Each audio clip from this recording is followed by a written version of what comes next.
どうも、モブです。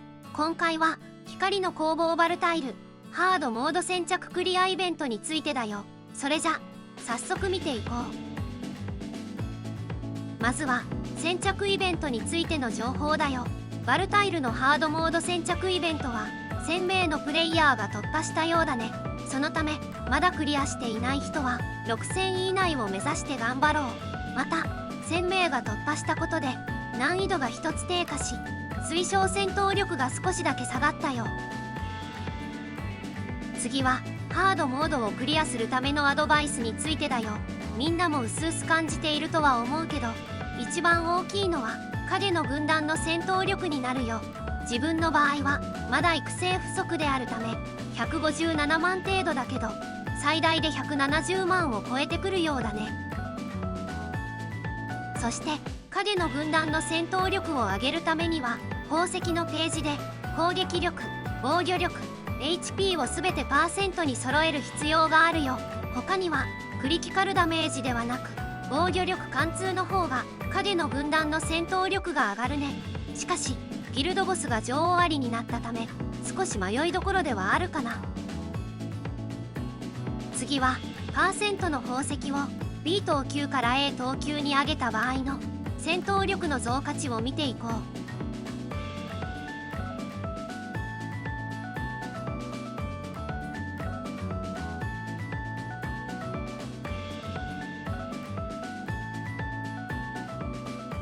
結果としては防御力パーセントの宝石1つで約1500程度増加したよ。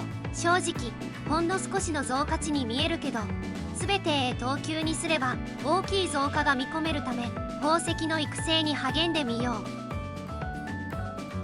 次は影の軍団のレベルについてだよ。軍団レベルは影エネルギーを使って上げることができるけど、一定のレベルからは影の波動というレアアイテムを消費するよ。また166から167に上げることで約7000以上の増加が見込めるよ。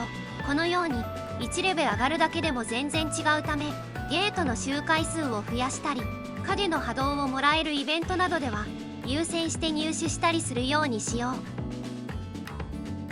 次は影の軍団に装着できる武装の覚醒を上げて戦闘力の増加値を見ていこう。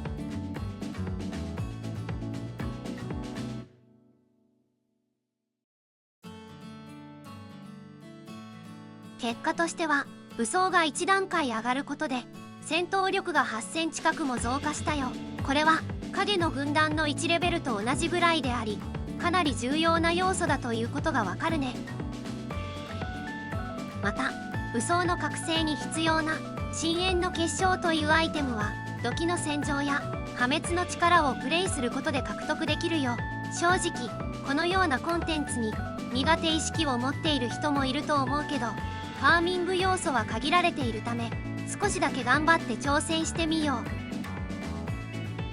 次は影の軍団のスキルレベルを上げてみて戦闘力の増加値を見ていこ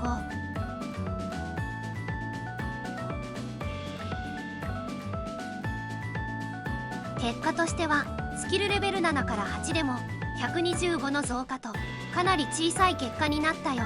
しかし影の軍団のスキルは多く、積み重ねれば大きいものになるね。正直スキルレベル8からは魔力エキスを使うため手を出しにくいところではあるかな。次は影の軍団のグレードを上げて戦闘力の増加値を確認していこう。結果としては赤色のグレードアップで約2000近い増加が見られたよ。またグレードアップに必要な素材はゲート攻略をどれだけ多く回れるかで差が開くため、余裕がある人は魔法石でゲートの鍵を購入しよう。次は今回のアップデートにおいて追加された影の軍団に関連する要素を確認していこう。まずは新しい影の軍団ブロスが追加されたよ。ブロスは解放するためにストーリーのノーマルモードを進める必要があるよ。またブロスが加わることで影の軍団の戦闘力が約10万ほど増加したよ。次はリバースモードについてだよ。今回のアップデートではリバースモードにも新しいチャプターが追加されたよ。またこのモードでは影の軍団の育成素材が多く含まれているため、まだ回収していない人は早速プレイしよう。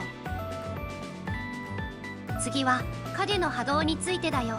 今回のアップデートでは影の波動というレアアイテムがついに制作リストに加わったよ。そのため影の軍団を大きく強化できるけど、素材として上級マナ石や影の痕跡を使うため必要な分を確認した上で制作に移ろう。次は武器庫についてだよ。武器庫は全て強化8以上の武器の最大レベル120で現在34万というところかな。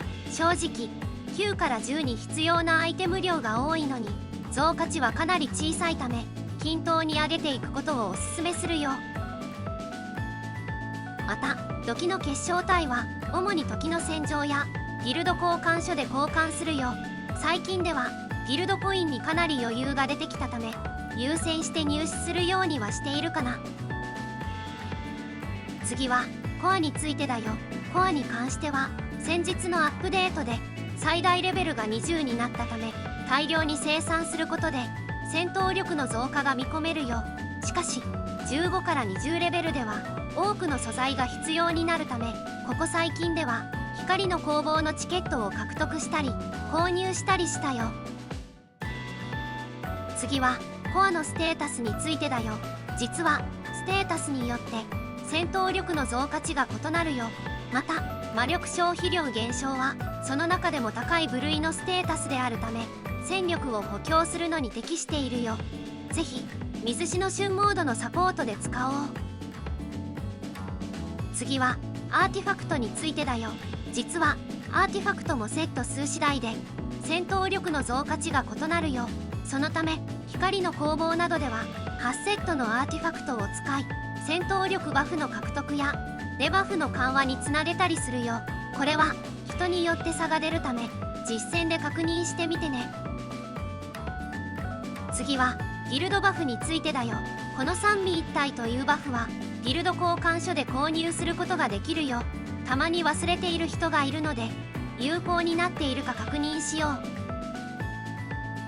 次は属性ダメージバフについてだよ。これに関しては気になっている人を見かけたので動画にしてみたけど、光の攻防でも有効なのか見ていこう。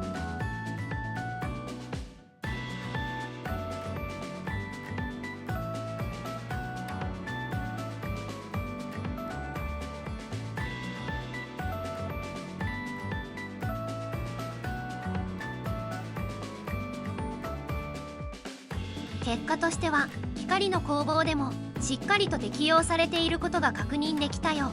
しかしすでに大きい自然ボーナスがあるためこの効果はほとんど体感することができないよ。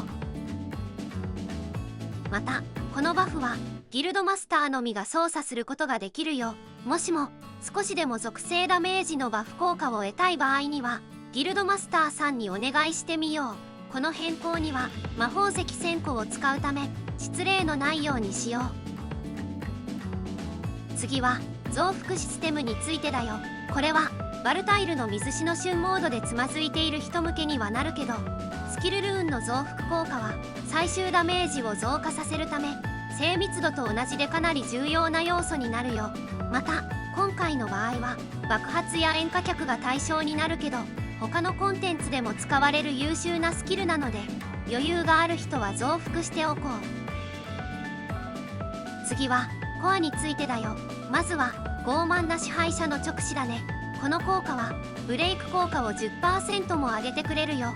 また推奨戦闘力を下回っている場合にはブレイクダメージが減少するため人によってはかなり大きい効果を発揮してくれるよ。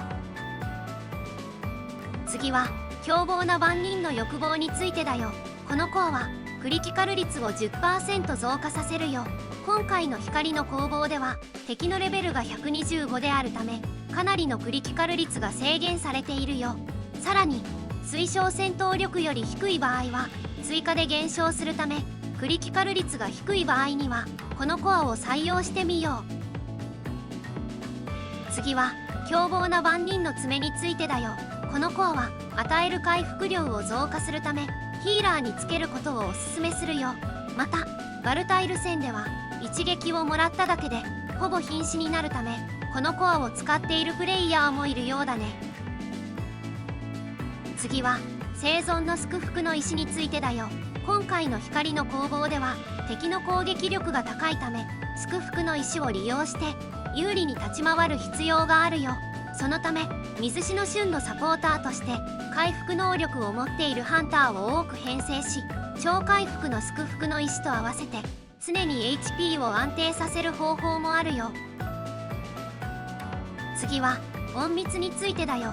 この救福の石は大ダメージを受けた後に数秒間だけ攻撃を受けずに一定量の HP を回復する効果があるよ。そのため戦況が変化しても少しゆとりを持って立て直すこともできそうだね。次はデイリークエストクリアだよ。この救福の石は HP が0になっても1回限り回避し、少しだけ HP の回復もしてくれるよ。正直不死効果の適用がメインだけど、2回目からは発動しないので敵の攻撃パターンをある程度把握する必要がありそうかな。次は攻撃系の救福の石についてだよ。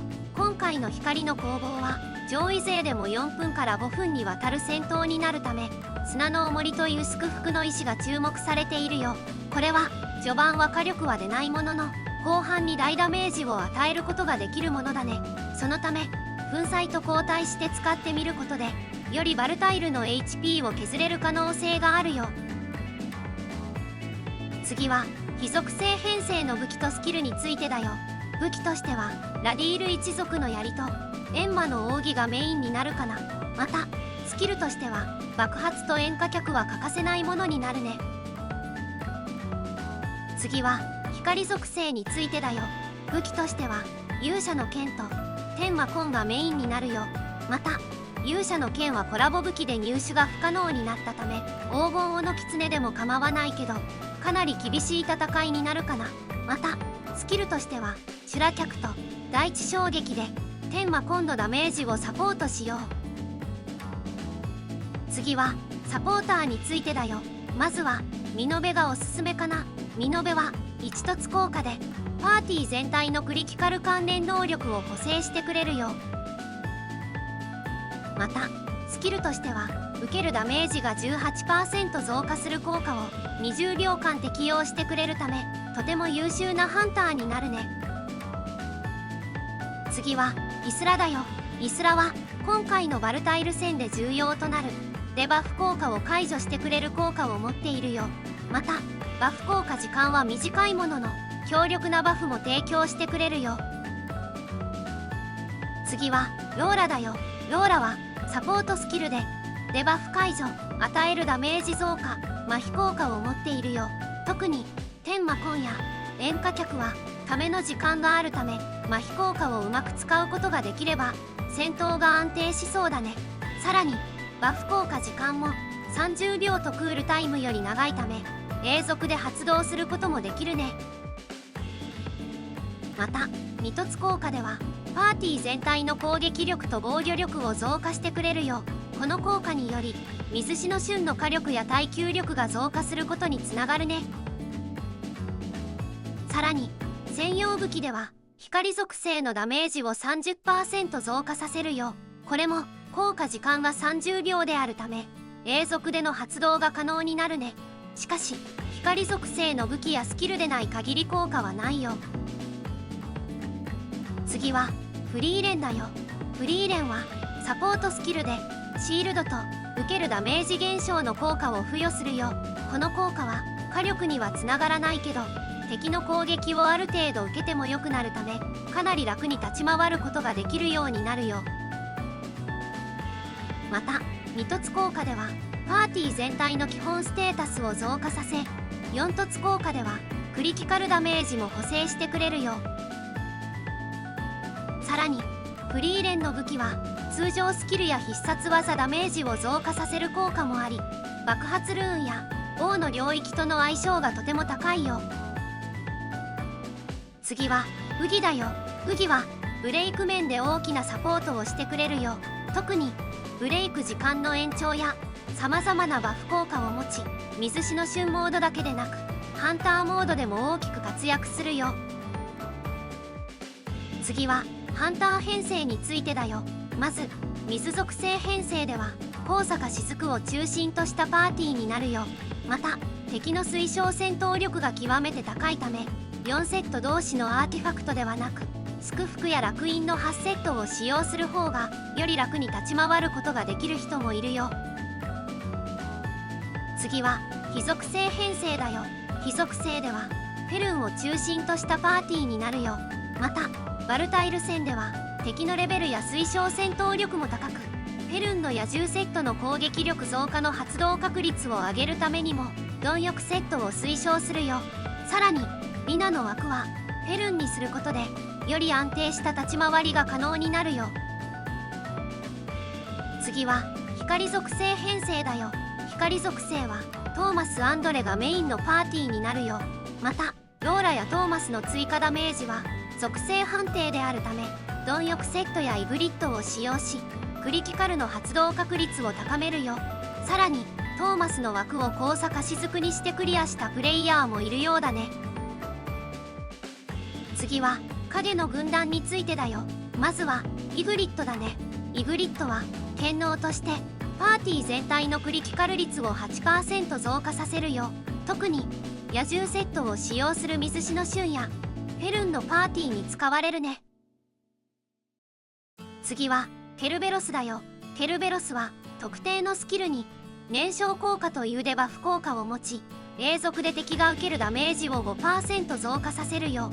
これは長時間の戦闘になるコンテンツではより意味が出てくるためサブ枠として編成しよう。次はウロスだよ。ウロスは特定のスキルに防御力が減少する効果を持つよ。また同じ影の軍団であるアイアンより優れているためサブ枠として編成しよう。しかし水篠旬モードでは影踏みによって機能しなくなるため他の影を使おう。次は攻略の手順についてだよ。まず光の攻防。人形使いの劇場ではバルタイルに挑戦する前に2体のボスを倒す必要があるよ。また左側のボスの方が攻略が楽であるため先に倒して祝福獲得ステージに挑もう。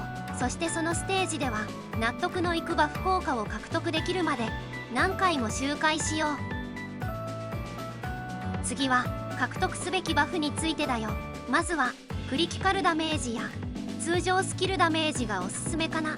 しかし通常スキルダメージ増加は低減効果が発動するため複数の獲得はあまりおすすめしないかな。またクリティカルダメージ増加と同じくらい価値のあるバフは敵の受けるダメージ増加かな。そして防御力減少の効果も優秀で複数所持していても重複することを確認したよ。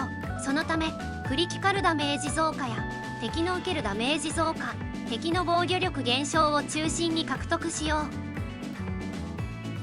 最後はバルタイルの防御力についてだよ。